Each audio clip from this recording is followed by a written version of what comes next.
బాబాసాహెబ్ కానీ, మహాత్మా జ్యోతిరావు ఫులే, అశోక్ సామ్రాట్ తెలిసి ఉన్న అనేక పెద్దలు మహనీయులు ఈ నెలలో ఈ ఈ జన్మ జయంత్యుత్సవాలను సందర్భంగా దళిత భోజన పెట్టు భారత రాజ్యాంగ ప్రచారోద్యమానికి శ్రీకారం చుట్టింది. ఎందుకు శ్రీకారం చాలా స్పష్టంగా చాలా విషయాలు చెప్పారు. ఎందుకు ఇవాళ ఈ కార్యక్రమం తీసుకున్నాం, ఎందుకు ఈ రాజ్యాంగం ఎందుకు మనము రక్షించుకోవాల్సిన అవసరం ఎందుకు ఇవాళ మనము రక్షించుకోవాల్సిన పరిస్థితికి అనే పరిస్థితికి ఎందుకు ఇవాళ మనము చాలా శ్రీకాంత్ మనతోటి విషయాలు మనతో షేర్ చేశాడు. కాబట్టి మిత్రులారా, ఇవాళ గత 10 సంవత్సరాలుగా ఈ దేశంలో అధికారంలో ఉన్న మతోన్మాద బీజేపీ పార్టీ మేము 400 సీట్లు గెలవబోతున్నాం ఈ రానున్న ఎన్నికల్లో.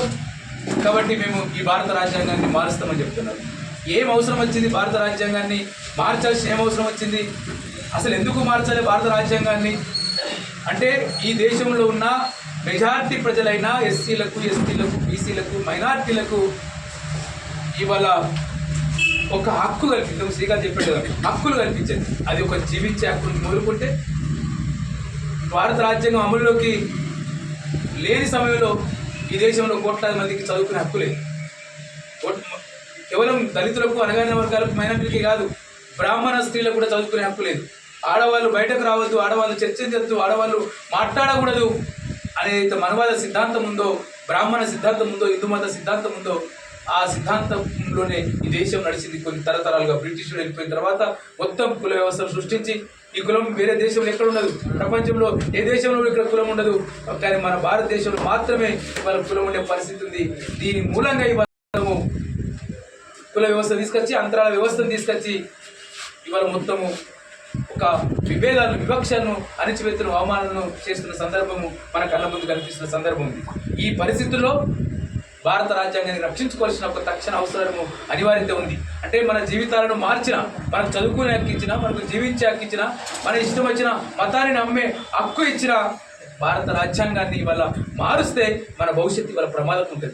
రాజ్యాంగం పునాదిగా మనం ప్రజాస్వామ్యాన్ని ఏర్పడేసుకున్నాం, ప్రజాస్వామ్యం పునాదిగా లౌకిక విలువలు వేసుకున్నాం, ఏ మతాన్నైనా మనం గౌరవించాలి అని ఒక సిద్ధాంతం మనము భారత రాజ్యాంగంలో చాలా స్పష్టంగా రాసుకున్నాం. ఇంతకుముందు శ్రీనివాస్ గారు గుర్తు చేశారు. ఈ రాజ్యాంగం మనంగా దేశ ప్రజలకు సమర్పించుకున్నాం. అటువంటి రాజ్యాంగాన్ని వల్ల తీసేస్తామనే కుట్ర వల్ల బీజేపీ చేస్తూ ఉంది. నిన్న సిద్దిపేటలో మోడీ వచ్చాడు. మోడీ ఏం మాట్లాడుతూ ఉన్నాడు? అమిత్ షా వచ్చాడు. ఏమంటున్నాడు వాడి వల్ల?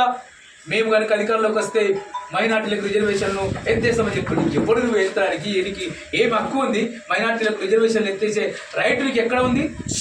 మైనార్టీలకు రాజ్యాంగం ఇచ్చింది కదా రిజర్వేషన్లను. మైనార్టీలకు కానీ, ఎస్సీలకు కానీ, ఎస్టీలకు కానీ, మహిళలకు కానీ వాళ్ళ రాజ్యాంగం రిజర్వేషన్ ఇస్తే ఆ రిజర్వేషన్ తీసేస్తామంటారు. ఏం మైనార్టీలకు దేశంలో మతం ప్రతిపాదిక రిజర్వేషన్ ఇవ్వలేదు.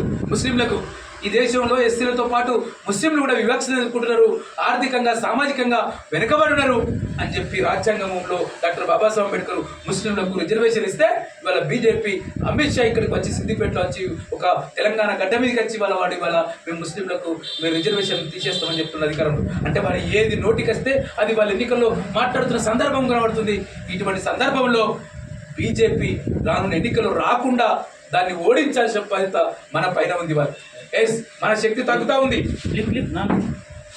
మన శక్తి తగ్గుతూ ఉంది, కానీ మన శక్తిని పెంచుకోవాల్సిన అవసరం ఉంది. శ్రీకాంత్ చాలా విషయాలు చెప్పారు. మనం రివ్యూ చేసుకోవాలి. మనం రివ్యూ చేసుకోవాలి. మన సమీకరణ తగ్గుతుంది. మనం చేసే ఏ ఆశయాల కోసం అయితే మన సంస్థలను నడుపుకుంటున్నామో దాని చుట్టూ ప్రజలను సమీకరించడంలో విఫలమవుతున్నాము. ఈ సందర్భంలోనే వాడు సక్సెస్ అవుతూ ఉన్నాడు. దేవుని పేరుతో ఇవాళ ఓట్లాడుతూ ఉన్నాడు, మతం పేరుతో ఓట్లాడుతున్నాడు, కులం పేరుతో ఓట్లాడుతున్నాడు. ఈ సందర్భంలో దేవుని పేరుతో, కులం పేరుతో, మతం పేరుతో ఓట్లాడే బీజేపీని ఇవాళ ఓడించాలని చెప్పి మనము ఈ ప్రజలకు చైతన్యవంతం చేయాలి. బాబాసాహెబ్ అంబేద్కర్ ఓటు ఎందుకు ఇచ్చిండు? ఓటు మనందరికీ ఒక హక్కు ఇచ్చాడు. ప్రతి మనిషికి ఒకే ఓటు, ఒకే విలువనిచ్చాడు. అంతకుముందు ఓటు హక్కు లేదు. బలిజనులకు, భూస్వాములకు మాత్రమే ఓటు హక్కు ఉంది. ఈ సందర్భంలో మనం ఓటు హక్కును సాధించుకున్నాం. డాక్టర్ బాబాసాహెబ్ అంబేద్కర్ మనకు ఓటు ఒక భిక్ష ఇచ్చాడు. ఓటు ఇవ్వడం అంటే మన జీవితాలు నిలబెట్టుకోవడానికి. అదేదో పార్టీకేసి అగ్రకుల పార్టీలకేసి మనవాద పార్టీలకేసి మనం కాలవేళ తీసుకోవడం కాదు. అటువంటి సందర్భంలో మనం మన ఓటు హక్కును కాపాడుకొని మనం వీడియో తీస్తున్నాం.